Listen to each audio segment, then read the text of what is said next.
Hello there. There are some things that I really want to talk about because there are many things that are all heavily related, and I want to explain a lot. I have a lot to say about testicles, testosterone, incels, vol cells, all kinds of things. I want to talk about many things here. And this is just kind of a rant, but I have a lot of information about certain things, more so than most people do.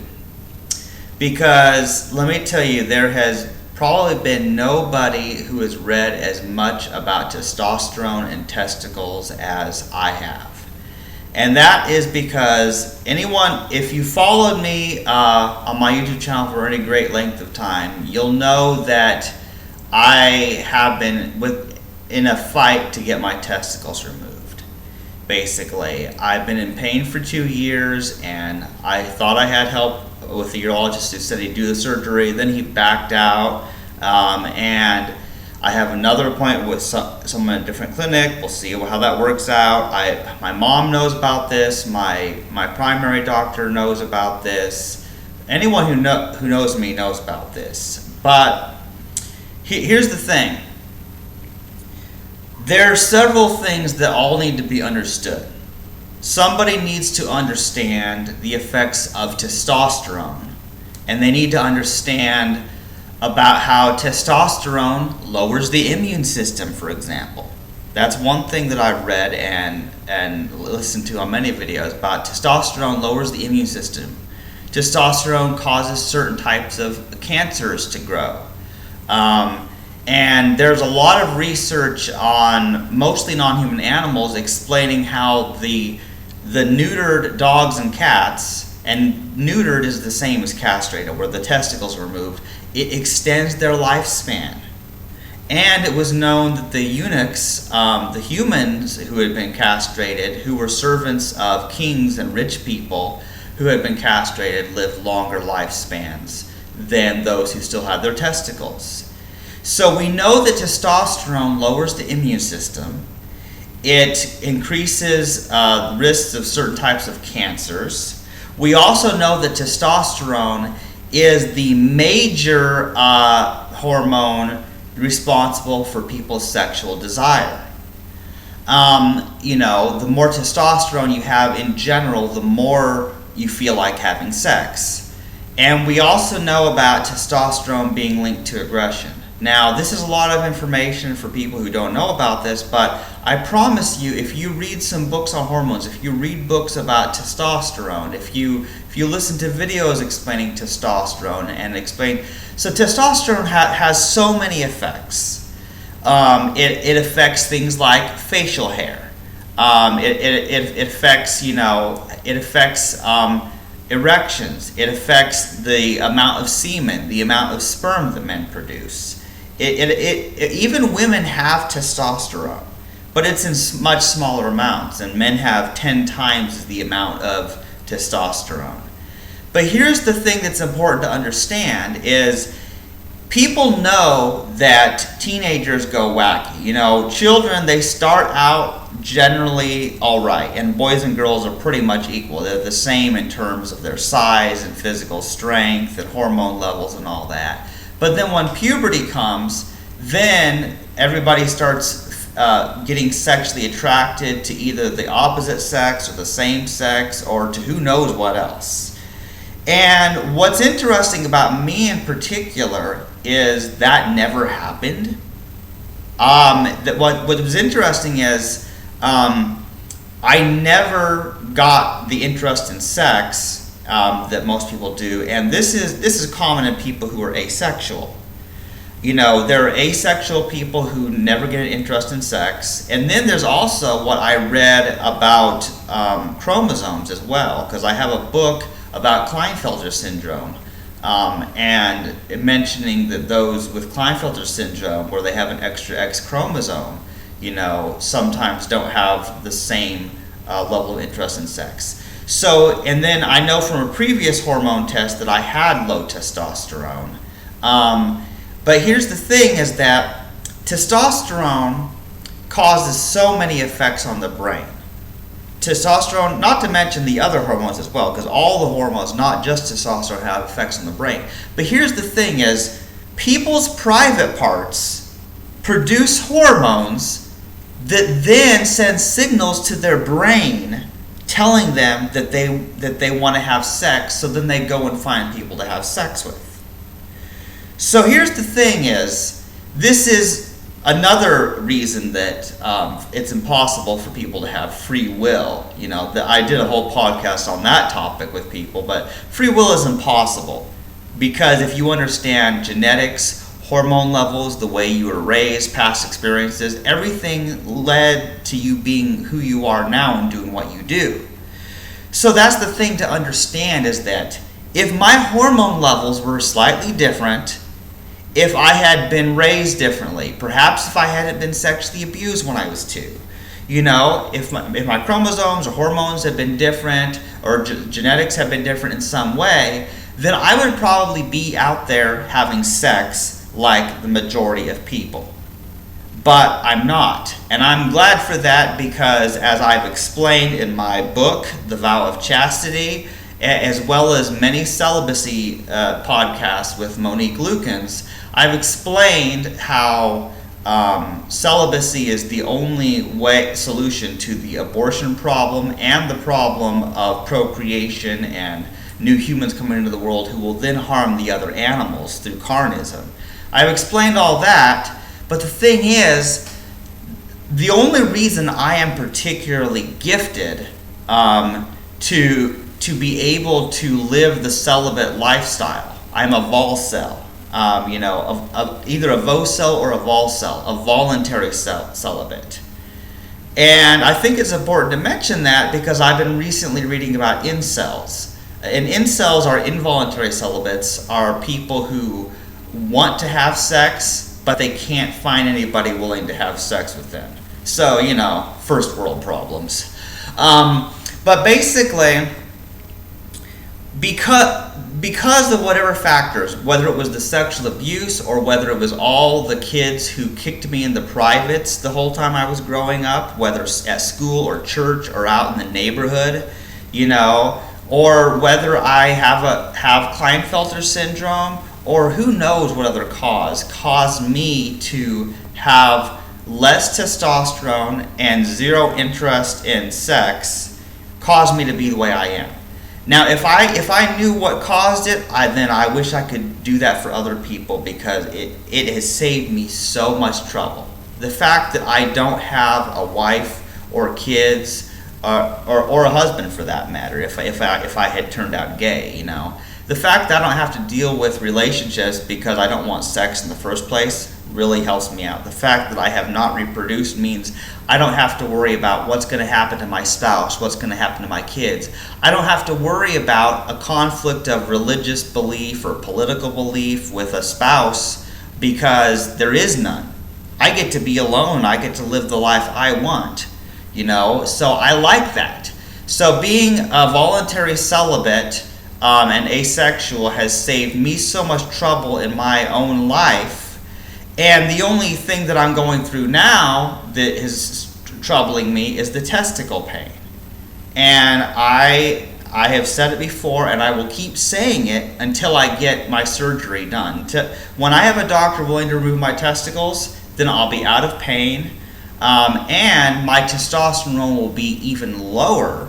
There will still be some, because the adrenal and other parts of the body produce certain amounts, but my testosterone will be even lower than it is now, which could result in, who knows, it could result in psychological and physical changes. However, I believe that because I already have low testosterone, and because I'm already not interested in sex, that I will notice very little difference in what I think and feel. But the lower the testosterone, the slower the facial hair grows, and sometimes body hair even stops growing. Like, I could do with a little bit less hair on my belly and chest, for example. What's interesting though although I did go through just enough puberty to get facial hair and some chest hair, it's not very much. And When I see my own chest compared to other men's chests, I'm like, they have 10 times as much hair as I do, you know? So clearly there's something going on here. So I did not experience a normal puberty.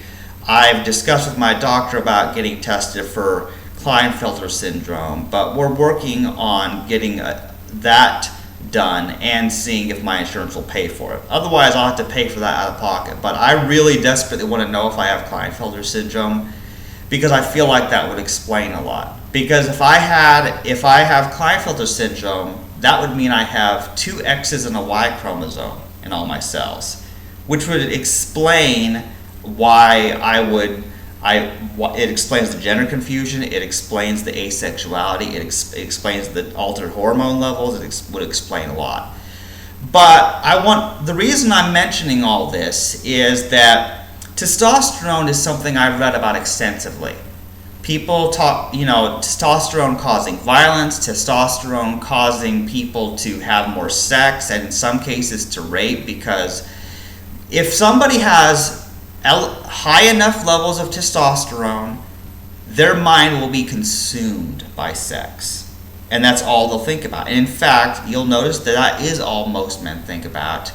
People say that men only think about sex, or men think with their penis, and they say these things, and that's because quite often it's true. They have ridiculous high levels of testosterone, and that's all they can think about. So they become obsessed with sex, and that means that'll drown out anything else.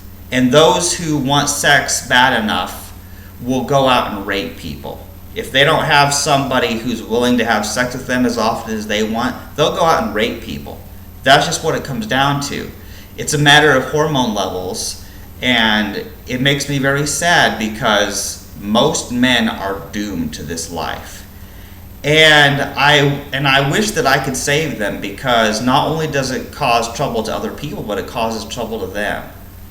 So many men have ruined their lives with sex, and some women too, but you'll notice that in general men are more sexual. And that's because they have 10 times the testosterone of women on average. So it's no surprise that most rapists are men, most violent criminals are men, and the majority of people talking about sex are men. There are biological reasons for this. A lot of it has to do with testosterone, which is produced by the testicles. And so if you go out and if you go on the internet, if you read the stories of eunuchs, or you read the stories of people who have been castrated, one thing they all have in common is that they have no interest in sex.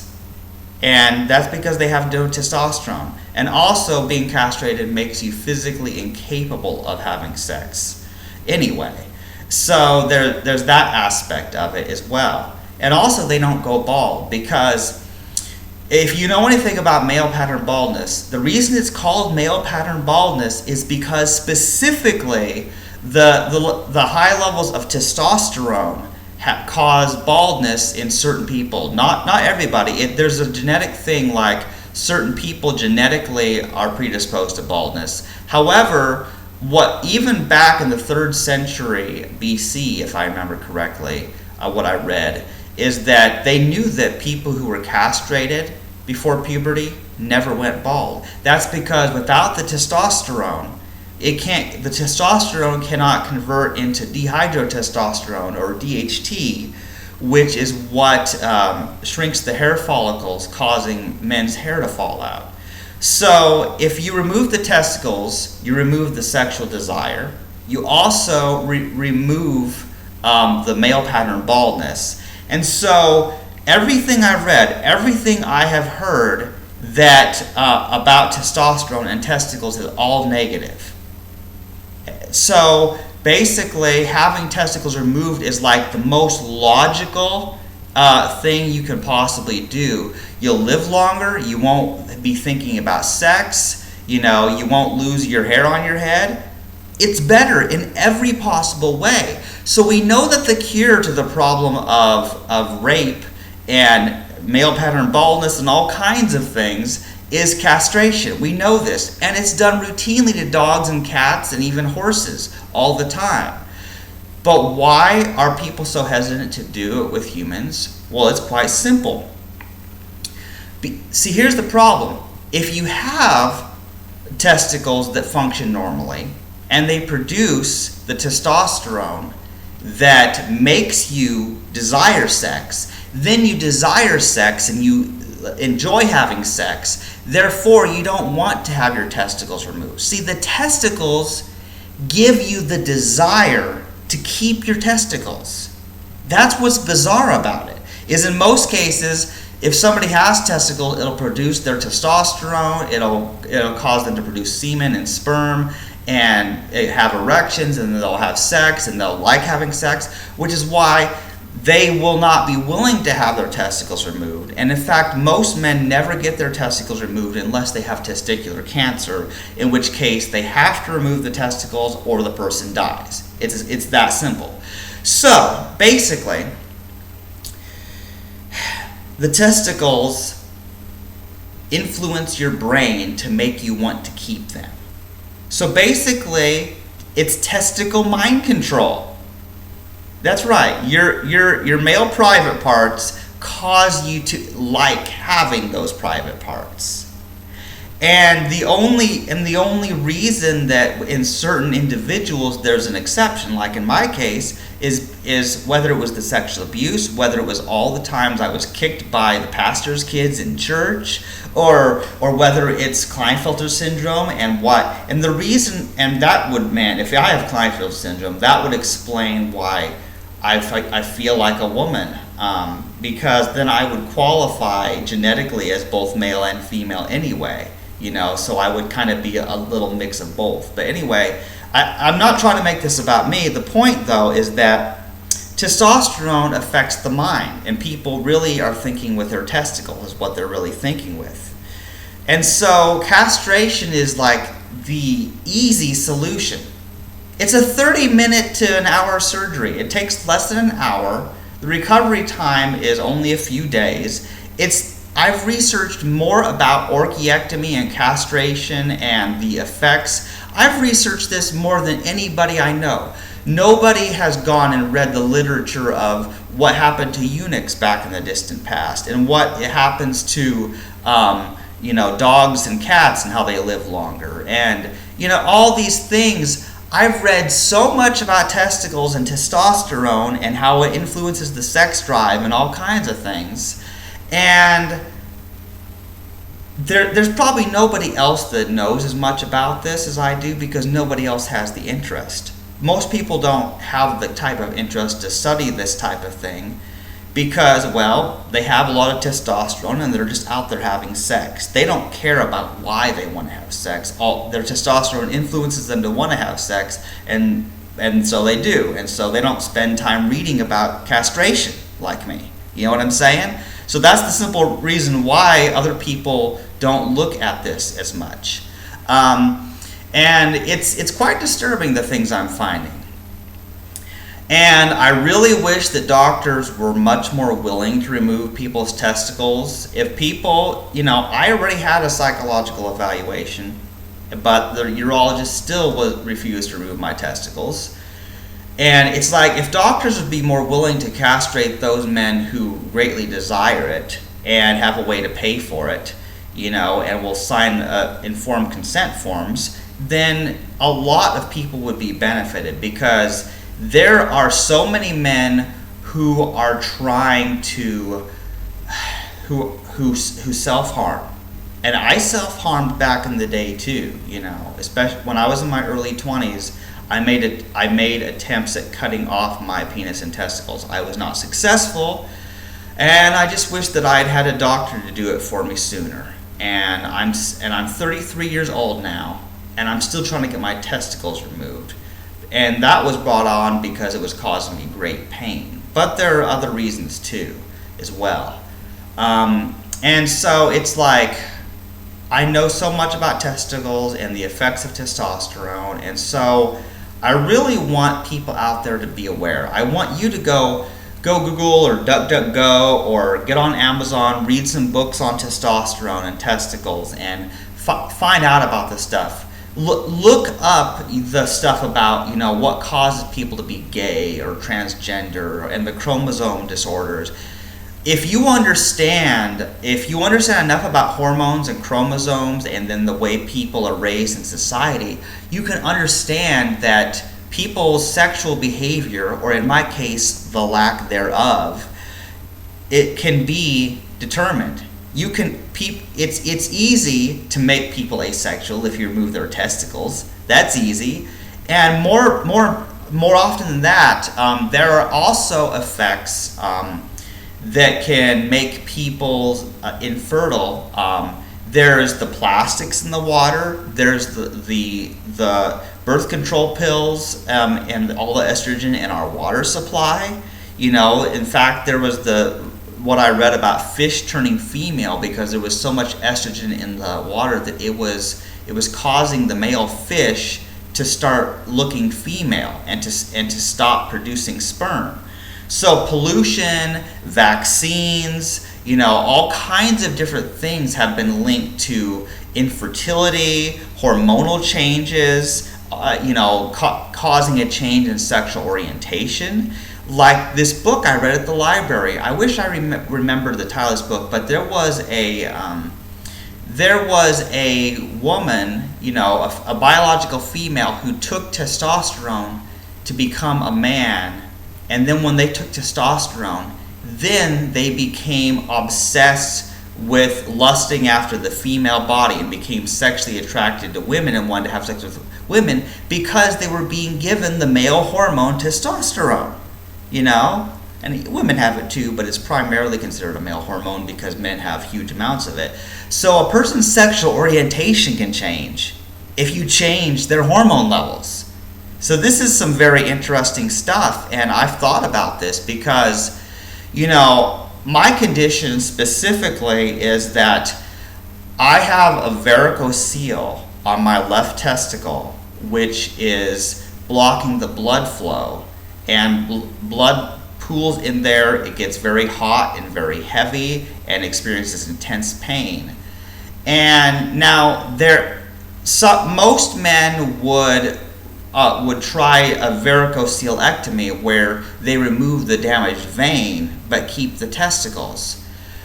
But there are reasons I don't want that. Because first of all, that would be as much of a major surgery as removing the testicles anyway. It would probably cost the same. And second of all, I'm afraid that if the vein was removed there, sure, I might be out of pain, but then the testicles might start acting normal, and the testosterone levels that my testicles produce might increase. And if the testosterone levels that my testicles produced increased, then I might turn into a heterosexual man.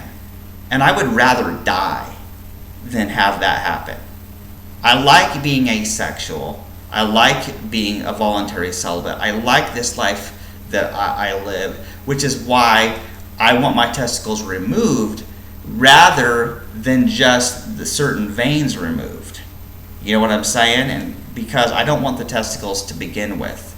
And also, I have considered, for the past 14 years, honestly, I have considered about whether I would do, transgender hormone replacement therapy, whether I would take female hormones and have a more female-looking body. And I've considered that over time, but I also think about what that would mean. Because there is a possibility that if I had enough female hormones in my system, that could actually cause me to be sexually attracted to men. It could actually cause that. So people need to be careful when messing with their hormones. And I fully believe in any surgeries or hormones that people need for transgender or other purposes. I mean, it's your body, you do what you want. If you want hormone replacement therapy, or if you want gender reassignment surgery, or in my case, orchiectomy, which is all I really care about. And that's another thing that's important to understand. See, I'm transgender and I identify as a woman inside, but I don't want gender reassignment surgery because that involves making a fake vagina out of the scrotum skin.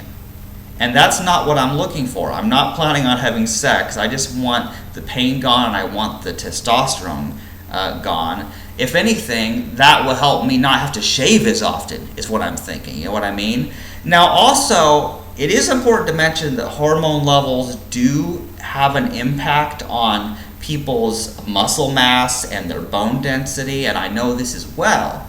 And that is why, look, whether you have your testicles or your ovaries or whatever you have or don't have, or whatever surgery you've had or not, I do recommend seeing a doctor to make sure your hormone levels are healthy.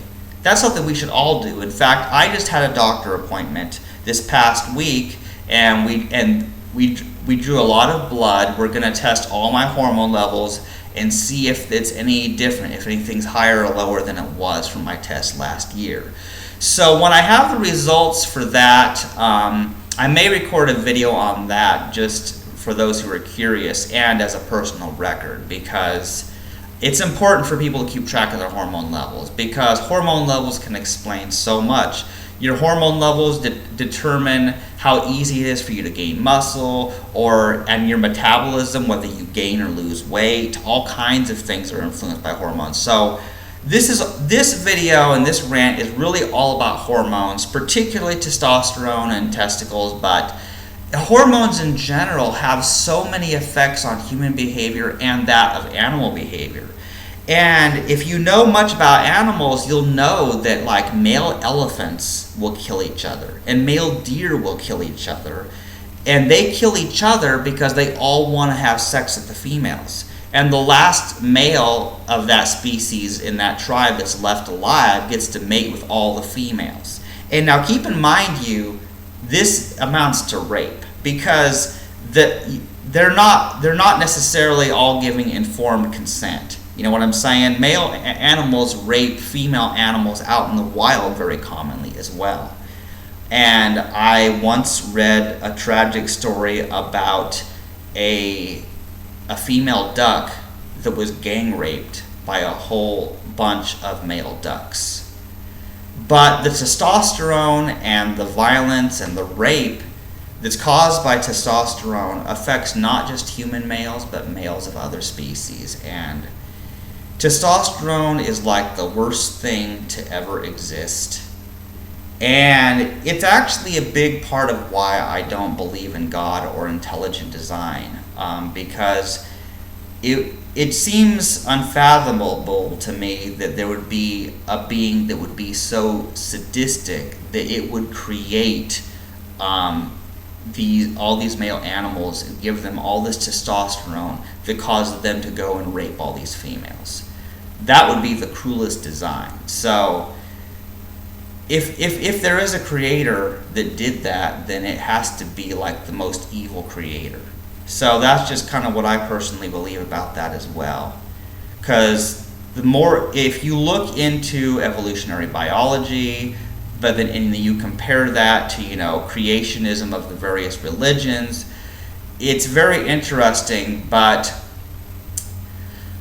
it's very sad. Nature is cruel, and there's a lot of killing and rape that happens with the other animals, not just humans. Although humans are most certainly the most dangerous species on the planet.